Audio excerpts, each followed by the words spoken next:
Pessoal, boa tarde. Bem-vindos à live 007 do canal do YouTube da professora Julie Hermes. Eu super espero que vocês conseguiram escutar a trilha sonora do filme 007 que eu reproduzi do meu celular.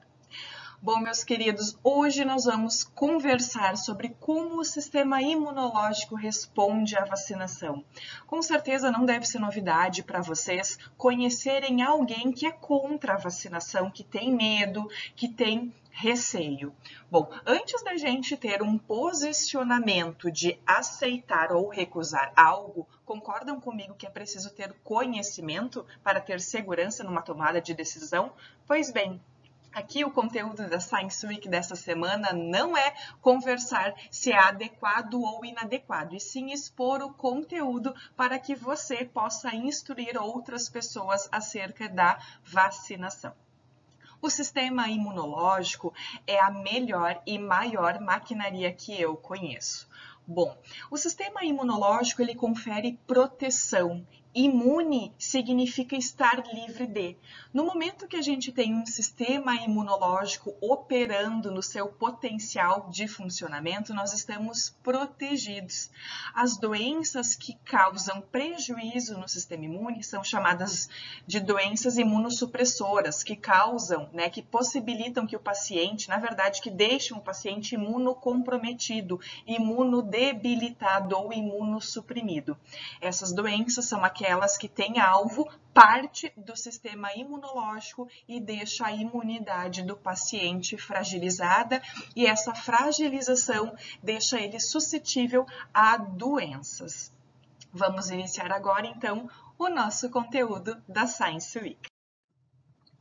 O sistema imunológico ele é composto por uma imunidade natural, também conhecida como inata, aquela que nasce junto com a gente, e uma imunidade adquirida, a qual nós vamos adquirindo ao longo da nossa vida.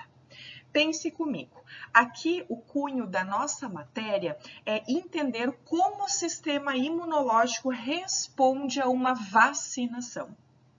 Então, no momento que a gente recebe uma vacinação, nós estamos recebendo imunidade. E vocês vão entender como é que funciona isso. Bom, a imunidade que a gente recebe é contra micro-organismos, certo? Então, assim, diante de um contexto de uma suscetibilidade à aquisição de uma doença, o micro-organismo ele precisa romper as barreiras da imunidade inata, como, por exemplo, a pele, o maior órgão do corpo humano, passar pelos pelos, pelo muco, pelas lágrimas, pelos ácidos clorídricos, por exemplo, o ácido clorídrico do estômago, entre outras situações que fazem parte da imunidade inata. Bom, estas são as barreiras contra os agentes internos, algumas as principais.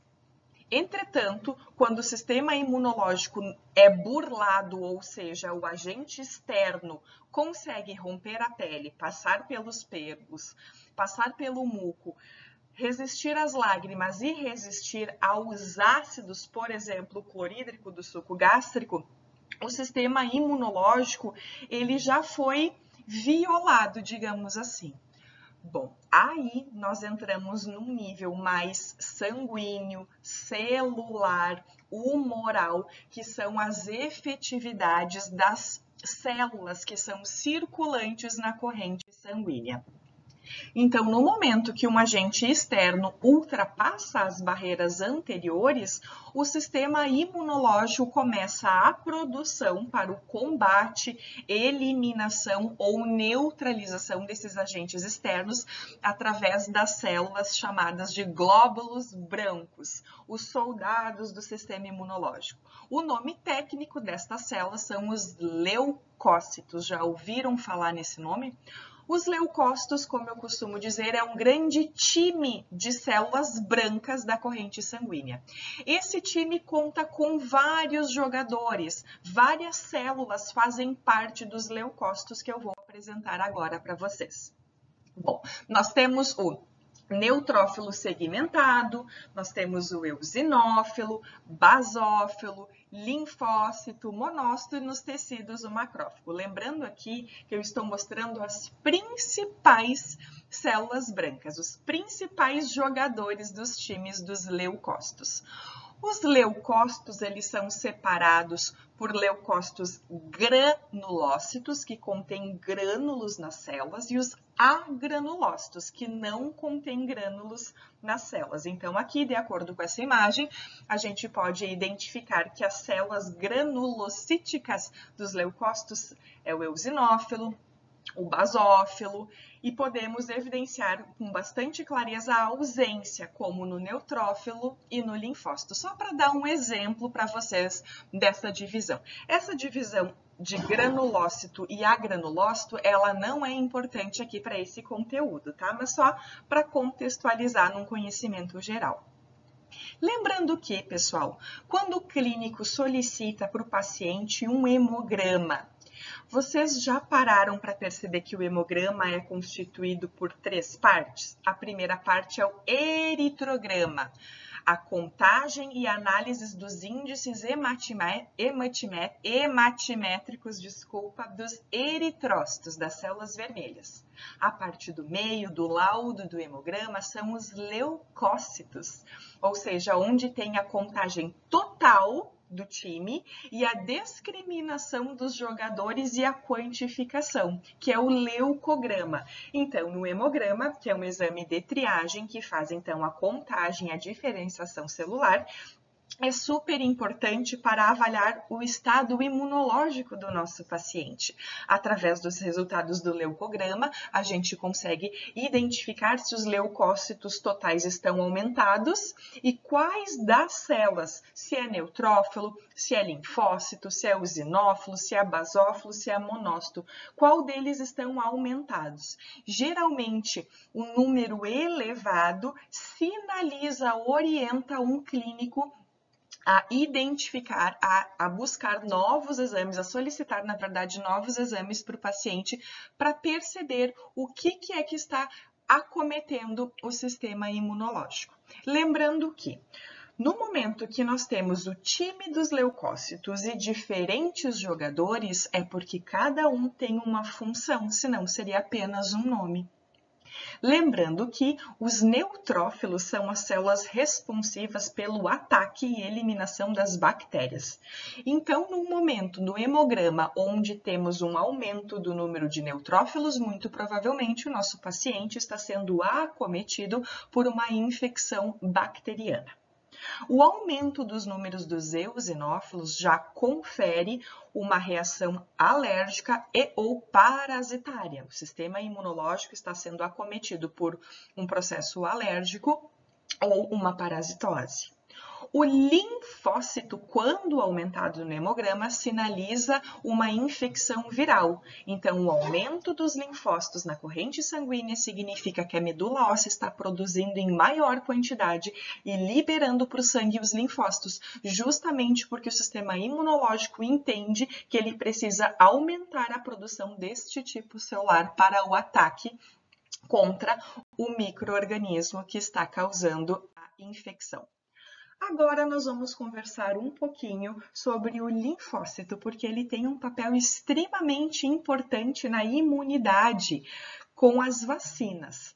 Veja bem, existem vários subtipos de linfócitos, certo? Linfócito T, linfócito B, linfócito NK e outros. Dos linfócitos T, ainda a gente tem outras subdivisões, as mais conhecidas, linfócito T, CD4, T, CD8. Cada nomezinho desses sinaliza um objetivo, um ataque específico. Agora eu chamo a atenção para vocês nos linfócitos B.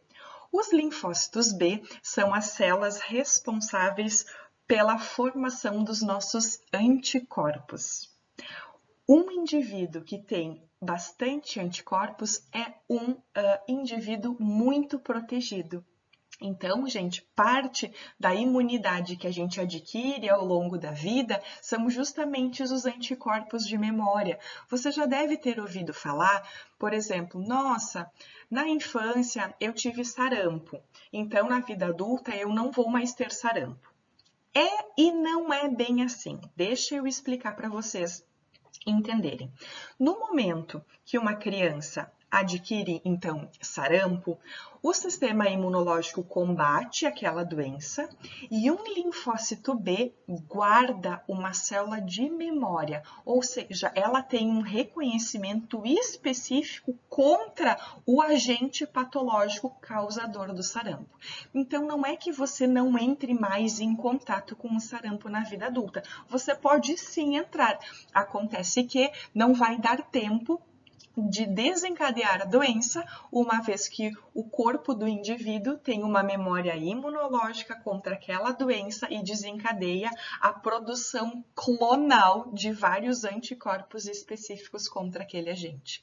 É ou não é espetacular isso, pessoal? Então, aqui uma atenção, eu deixei um coraçãozinho do linfócito justamente para chamar a atenção e destacar a importância do linfócito B. Então, o linfócito B, oriundo do plasmócito, ele vai fazer o quê? No momento que ele identifica que ele, na verdade, reconhece um antígeno, ou seja, um corpo externo, ele vai fazer reprodução clonal, ele vai replicar a própria célula para ajudar no combate e na eliminação do micro-organismo.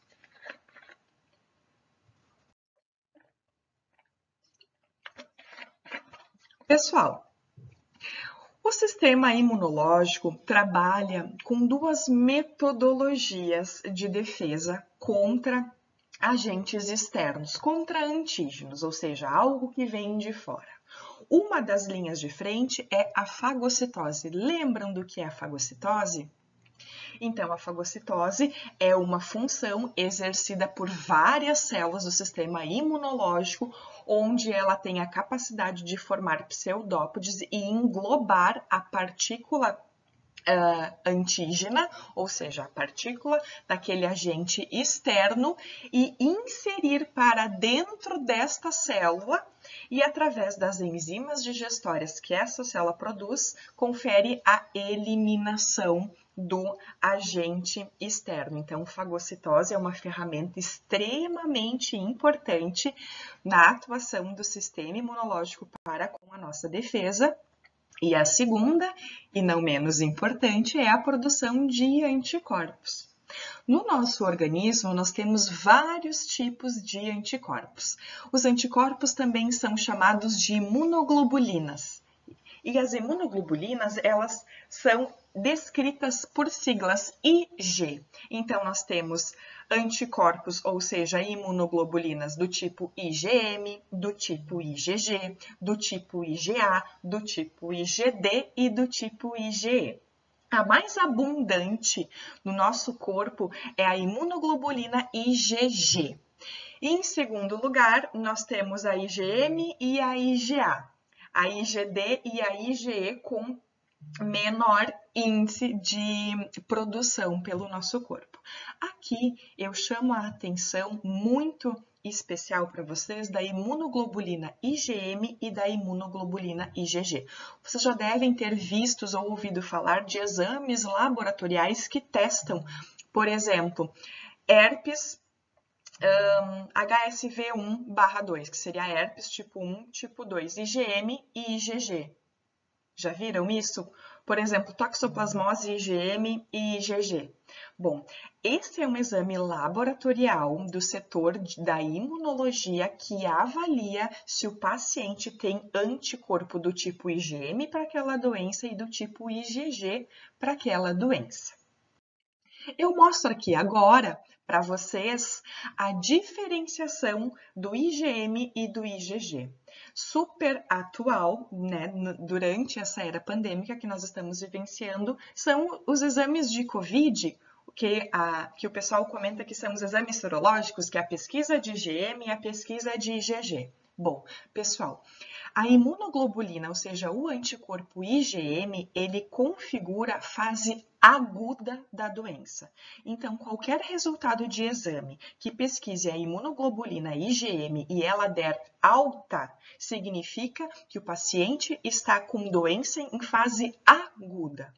Agora, o anticorpo, ou seja, a imunoglobulina IgG, ela confere a cronicidade, onde o paciente já passou da fase aguda, migrou para a fase crônica e também IgG representa a memória imunológica. Então, resumindo, o anticorpo, a imunoglobulina IgM, configura a doença em fase aguda e IgG, memória imunológica do sistema imune ou doença em fase crônica. Percebam aqui nesse gráfico que eu fiz para vocês que o IgG ele começa a aumentar justamente quando está ocorrendo um declínio das taxas de IgM. E o IgG, ele se mantém aumentado ao longo da vida, ele não volta mais a zerar. Bom, entendendo essa parte básica do sistema imunológico e a importância dos anticorpos no sistema imune, agora nós vamos reconhecer os principais micro-organismos que invadem o sistema imunológico e causam doenças no nosso corpinho. Apresento para vocês o meu time microbiológico da minha coleção de microbiologia, o fungo, que já tem nome, que é o Asper, a bactéria, que é a coli, o vírus, que é o virium, e o parasito, que é o elmo. Pessoal, eu olho para os elementos e eu já penso no nome deles, mas então aqui apresentando para vocês as imagens. Um fungo, uma bactéria, um parasito e o vírus. E percebam que todos têm um símbolo da idealizadora da coleção microbiológica, que é o meu óculos. Então, não é à toa que o óculos está aí, tá, pessoal? É igualzinho o meu. Bom, esses micro-organismos aqui, então, costumam invadir e causar doenças. O fungo, quando acomete o sistema imunológico, provoca no humano uma micose. Micose é o nome dado, então, para o acometimento do fungo no organismo. Uma infecção bacteriana, então causada por tipo de bactéria, uma infecção viral causada por vírus e uma infecção parasitária causada por parasitos. As vacinas, então, conferem o quê? Uma imunidade, certo? Contra micro-organismos, principalmente bactérias e vírus. Eu já volto a conversar um pouquinho mais sobre isso com vocês. Então, assim, nós já reconhecemos aqui os 4 micro-organismos que podem acometer o sistema imunológico. Vocês concordam comigo que os micro-organismos são agentes externos? Então, aqui eu mostro para vocês um ursinho de uma bactéria. Então, aqui nós temos um agente externo, certo? Um agente externo adentrando ao corpo. Então, agora, como é que o sistema imunológico reconhece isso, afinal de contas? Vamos por partes. A primeira dela. Antígeno é o nome, então, de um agente externo, aqui nesse contexto, certo? Epítopo é uma porção do antígeno. O sistema imunológico não tem a capacidade de reconhecer todo o antígeno, mas sim reconhecer o epítopo daquele antígeno. Então, percebam aqui que nós temos 4 micro-organismos diferentes e cada um deles tem os seus epítopos. Todos são antígenos, mas cada um tem os seus epítopos. Então, aqui está circulado para vocês uma região específica do vírus. A bactéria tem uma região específica dela, um epítopo dela, o fungo dele, o parasito dele. É através, então, do epítopo que o sistema imunológico faz o reconhecimento e garante uma especificidade do combate. No momento que o sistema imunológico reconhece o epítopo, ele consegue fazer uma ligação neste epítopo, recrutar mais células iguais para fazer a neutralização e a eliminação desse agente externo do nosso organismo. Essa especificidade, então, do reconhecimento do sistema imunológico acontece graças aos anticorpos. E, diante desse contexto, nós temos anticorpos monoclonais e anticorpos policlonais. Como o próprio nome já sinaliza, mono, poli, mais de um. Então, um anticorpo monoclonal tem uma especificidade específica. Percebam aqui no desenho, deixa eu ver se eu consigo ver com o meu mouse para vocês analisarem. Percebam aqui, pessoal, que o reconhecimento do anticorpo monoclonal é específico a um tipo de epítopo. Percebam aqui que o anticorpo está reconhecendo apenas o triângulozinho azul. Isso aqui é uma especificidade de um anticorpo monoclonal. Ele tem o poder de reconhecer apenas um epítopo, certo? Diferente do policlonal, onde mostrando aqui que um antígeno possui vários epítopos e um anticorpo policlonal tem o poder, então, de reconhecer diferentes. Então, a força, o poder de reconhecimento do policlonal é maior, porém a especificidade se dá mais no anticorpo monoclonal, porque ele é específico no reconhecimento de um único epítopo. Deixa eu ver se eu consigo apagar aqui. Deu. Bom, continuando. Agora que nós já entendemos, então, como funciona o sistema imunológico, a importância dos anticorpos, o reconhecimento, a especificidade do reconhecimento, vamos iniciar os nossos entendimentos de acordo, então, da ação da vacina no nosso corpinho. Então, aqui nós temos uma imagem mostrando uma pessoa sendo vacinada. Então, nesse momento aqui, a vacina é liberada dentro do organismo. O que o organismo faz? Ele começa a produzir anticorpos contra os elementos contidos na vacina, certo? E ele começa a produzir mais e mais e mais e mais e desenvolve uma memória imunológica específica contra aquela vacinação. O que significa isso, pessoal? As vacinas, existem várias subdivisões. As principais aqui são vacinas vivas atenuadas, chamadas de replicantes, e as vacinas não replicantes. Bom, qual é que é a correlação da vacina com a microbiologia? Vejamos, uma vacina replicante, que é feita de material vivo atenuado, ela é usada frequentemente em vacinas contra vírus e menos frequentes em vacinas contra bactérias. As vacinas, então, pessoal, replicantes, ou seja, vivo atenuada, é formada por micro-organismo, certo? De forma recombinante, ou partes específicas do material genético, por exemplo, uma parte do DNA. Isso vai ocorrer uma multiplicação dentro das células selecionadas do hospedeiro vacinado. Lembrando que a atenuação, pessoal, é um processo na qual a virulência do micro-organismo é diminuída. Ou seja, aquele micro-organismo que está dentro da vacina, ele não tem poder patogênico, ele não vai causar doença, certo? Ele é o suficiente para estimular a produção de anticorpos do sistema imune, mas não o suficiente para causar a doença.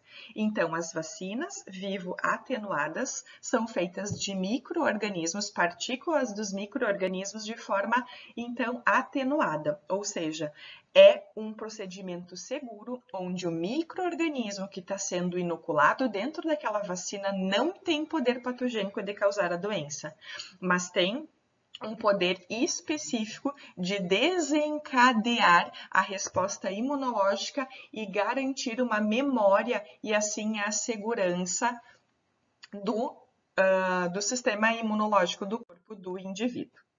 Já as vacinas não replicantes são com micro-organismos tratados, tá? De forma que não são mais capazes de se multiplicarem ou produzirem efeitos prejudiciais no organismo do paciente que foi vacinado. Como é possível fazer isso? Através, então, do uso de formol, de radiações e outras técnicas das vacinas não replicantes. Aqui, gente, existe um excelente equilíbrio entre a perda da virulência, ou seja, da patogenicidade, a gente consegue chegar num nível adequado, e a perda da imogenicidade, não desejada, ou seja, a gente consegue chegar num nível de inoculação de micro-organismos seguro. De novo, aquele que não vai causar doença no indivíduo, mas vai proteger, ou seja, vai conferir imunidade para o sistema imunológico.